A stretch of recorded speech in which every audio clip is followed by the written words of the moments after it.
First You Think is a not-for-profit ministry of the First Unitarian Church of Des Moines. Support us at ucdsm.org today.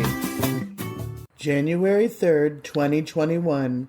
Resolutions, Intentions, and Silver Linings in the Year of COVID with Kent Newman. So here we are, January 2021. Wow. What a year we've been through. Not just a day, but a year that will live in infamy. Despite the challenges we've all faced in 2020 and continue to face, what perhaps unexpected opportunities might we have this new year? The theme for services this month is imagination. So I will touch on the continuing importance that imagination plays in our lives.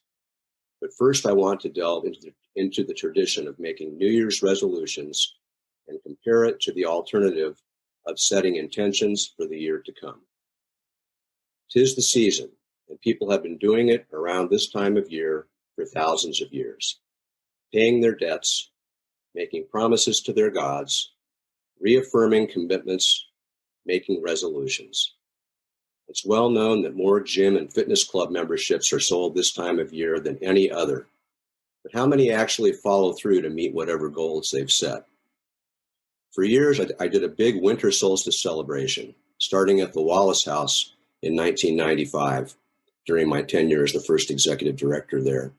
And when the number of people attending outgrew the space, I moved it to the Thoreau Center when my friend Harold Wells owned it.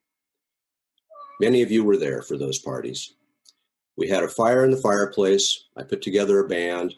We had a big party, and I led a ceremony at midnight to welcome the return of the light. At the end of the ceremony, a large Yule log was passed around the circle. As they touched it, I asked people to let go of things from the year they wished to leave behind and set intentions for the year to come. As we sang Deck the Halls, the Yule log was placed in the fire. Sometimes an extended drumming jam then ensued. Many people, especially those accustomed to the traditional Christian worldview, loved this meaningful ritual. I'm fortunate to know many practicing Wiccans who celebrate the traditional pagan holiday rituals and have helped me learn more about these ancient rites. One of these people is a woman who owns 2 adjoining lots within the city limits in a non-residential part of town, where she has established a memorial garden for her departed husband, who was also my friend. This year, I asked if I could do a winter solstice ceremony with a small group, and she was delighted. So on December 21st, I met her at the garden to start the fire in an elevated vessel, surrounded by flagstone and sand for safety. 2 friends from church, my sister, and another longtime friend who's part of the same coven as my friend who owns the garden also came. A total of 5 people spread out around the fire. We saw the alignment of Saturn and Venus, shared some food and drink, and then did the ceremony. Towards the end, I asked everyone to let go of things from the past year and set intentions for the year to come. Here at First Unitarian, we had the Sacred Bridges chapter of the Covenant of Unitarian Universalist Pagans. This chapter supports both pagan and UU paths and works to help one another grow as a community, linking pagans together and giving others the chance to grow earth-based spirituality. So what are the differences between resolutions and intentions? In my brief research, I quickly found a blog called The Corner Crone by Martha Kirby Capo. She includes some of the following passage in her blog dated January 3rd, 2020, 1 year ago today.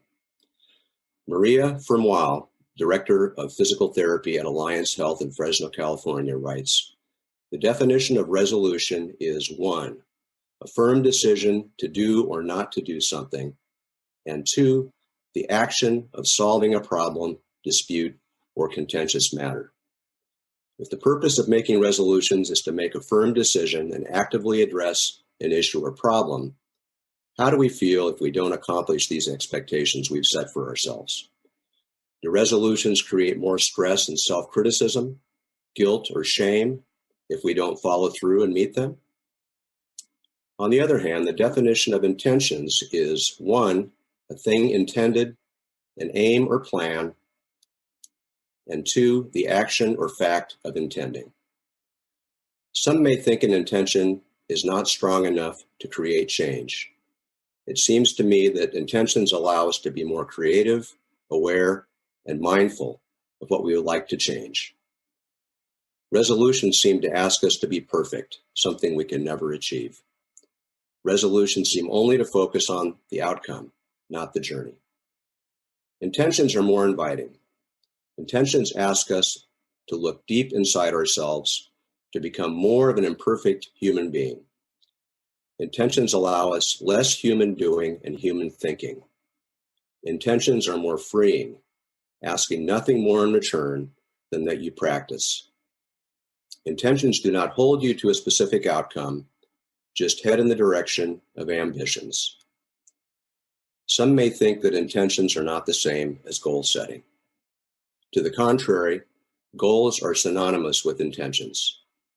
Set goals and work for them. Just don't beat yourself up if your accomplishments are less than your desired goal. Take comfort in the journey and embrace your progress. I particularly resonate with the idea that resolutions seem to focus only on the outcome, not the journey. And I'm drawn to the concept that intentions do not hold you to a specific outcome. They just head you in the direction of ambitions. So what ambitions and intentions might we hold for the year to come? Despite the horrible death toll of the COVID pandemic and the impacts on the economy, there have been some silver linings this year. The pandemic and the bungling mismanagement of a coordinated national response has exposed the weaknesses and risks in public health and our healthcare system that must be addressed. The pandemic also revealed the huge weaknesses in our food supply system, reinforcing the many benefits of more local and regional food systems in terms of health and nutrition, food safety, local economic impact, and stronger relationships between consumers and producers. The Iowa Food Co-op had their best year ever, and I've heard this from other individual producers who sell directly to consumers. The economic fallout has exposed how many people are perhaps just one paycheck away from not being able to meet their basic human needs: shelter, food, and medical care. As in the Slade Cleaves song, one bad hand can devil a man or woman, chase him or her, carry him or her down. I got to get out of here. Just give me one good year. As a self-employed consultant and video producer, I have had no earned income since early in 2020. In addition to the one-time payment of $1,200 that most people received, I applied for and received a small paycheck protection loan for 2.5 months of payroll for myself based on my monthly average gross income in 2019, and have been receiving pandemic unemployment assistance. I'm fortunate that I bought my house 30 years ago and paid it off over 10 years ago. But the additional $600 a week in pandemic assistance ran out at the end of July, and since then I've received $300 a week, and that ended on Christmas. I'm very grateful for this critical economic support, and that he who shall remain nameless signed the additional stimulus package to keep the federal government functioning and provide additional support to most Americans. And Congress still may increase the one-time individual payment to $2,000. I'm hoping so. Other silver linings. I think I've been in touch with more people than ever before in my life. My normal Friday after work ESB Council gathering at the Royal Mile has continued via Zoom, and a small subgroup continued meeting at various locations outside when the weather permitted. My Phillips Exeter Academy class had a Zoom call in April with over 50 people, and another in November with over 70. There were 6 guys there from my dorm, and I scheduled an additional Zoom session with 5 of us the following weekend. People liked it so much that we plan to continue monthly.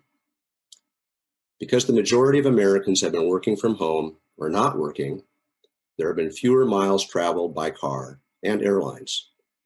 Huge office buildings are mothballed, with resulting reductions in energy used for heating and air conditioning.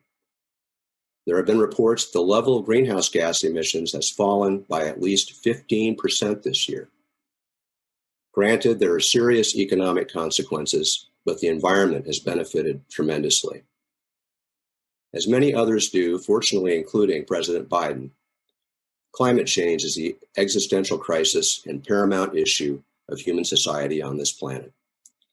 I serve on the Des Moines Citizens Task Force on Sustainability, and we are urging the Des Moines City Council to adopt a climate action plan in the next year, as well as, right now, a 100% clean electricity by 2030 resolution. The final reading of this resolution is at the January 11th City Council meeting.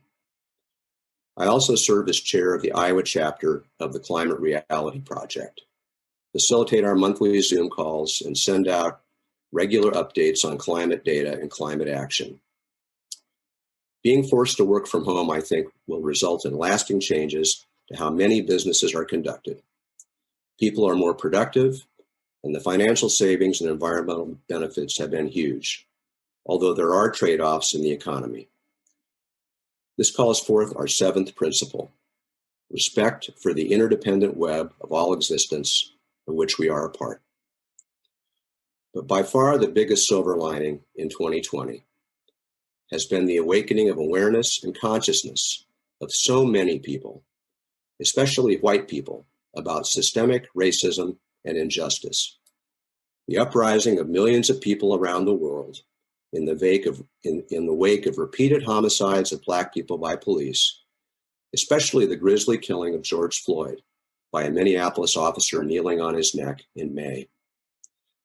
The repeated abuse and mistreatment of young Black men in pretextual stops by the Des Moines Police Department has been revealed. The city has paid out hundreds of thousands in liability after being sued by numerous victims. Our cherished church member, Harvey Harrison, has been working with a small group of Black activists, advocates, and media design and production professionals to create a powerful website called Just Voices to tell some of these stories. I encourage you to check it out. The URL is justvoicesia.org. Many of us are now advocating for more equitable funding of not just the police department, but also shifting some funding to social services and mental health care, instead of filing written citations or charges that lead to involvement in the civil and criminal justice system. I appreciate that many of our church members have been leaders of Amos in advocating for more complete funding of mental health services for children and adults, especially here in Central Iowa. All of these events call forth the first and second principles of our faith tradition: the inherent worth and dignity of every person, and justice, equity, and compassion in human relations. Other things I'm working on this year: I created and registered a new business in January 2020 to promote production of specialty grains for brewing and distilling, primarily malt barley, ideally using no-till production methods with improved soil and water quality, value-added processing via malting and roasting, packaging and marketing to Iowa's 100 breweries and 17 distilleries. I was able to engage Iowa State University agronomy to conduct field trials on 7 varieties of malt barley at the Northeast Research Farm last year. We need to see which varieties do best here in our hotter and wetter climate. I'm working to do research now to determine the scope of the Iowa market. We need alternatives to corn and soybeans that produce improved soil and water quality. I've also been part of a core leadership team for an initiative called Regen Iowa, focused on 7 key pillars from the World Business Council for Sustainable Development. Regenerative agriculture that improves soil quality and conserves soil and produces healthy, nutritious food. Improved water quality, improved health and wellness, world-class education, reduced carbon and greenhouse gas emissions, and more renewable energy, regenerative economics, and grassroots citizen participation in specific communities or counties, and representative democracy.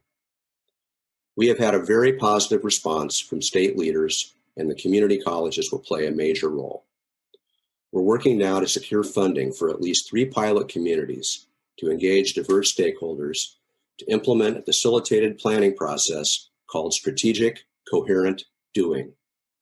We're hopeful that Des Moines and Polk County will be one of these pilot communities.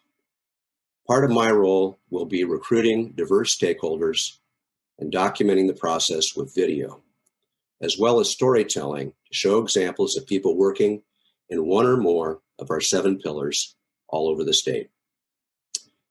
I'm working to raise funding to produce 3 educational documentaries, and I'm striving to give back to the community and mentoring young, diverse activists in sustainability, energy efficiency, environmental, and climate issues.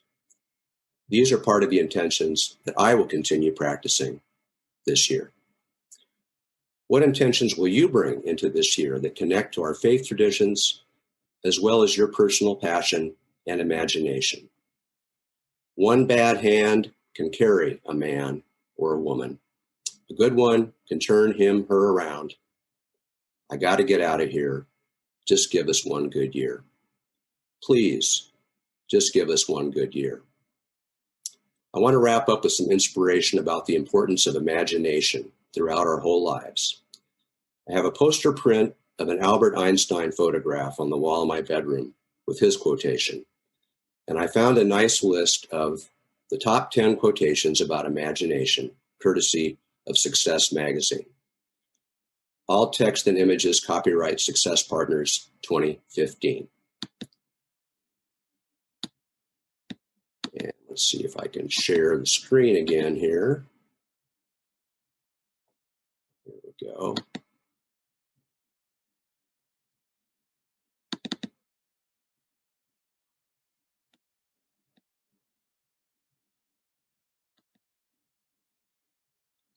So number 10, imagination is the golden pathway to everywhere. Number 9, you're only given a little spark of madness, you mustn't lose it. Robin Williams. Number 8, without leaps of imagination or dreaming, we lose the excitement of possibilities. Dreaming, after all, is a form of planning. Gloria Steinem.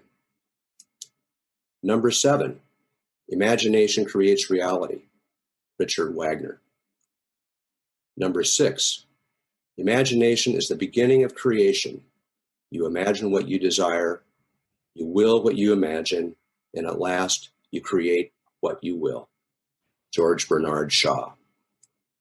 Number 5, live out of your imagination, not your history. Stephen R. Covey. Number 4, you can't depend on your eyes when your imagination is out of focus. Mark Twain.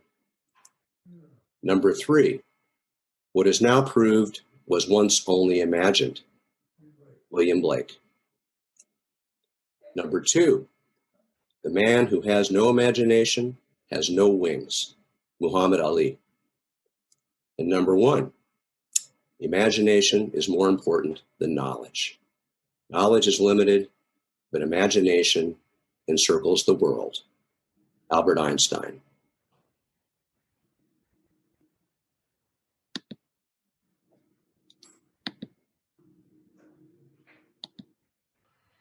Thank you all so much for listening, and amen.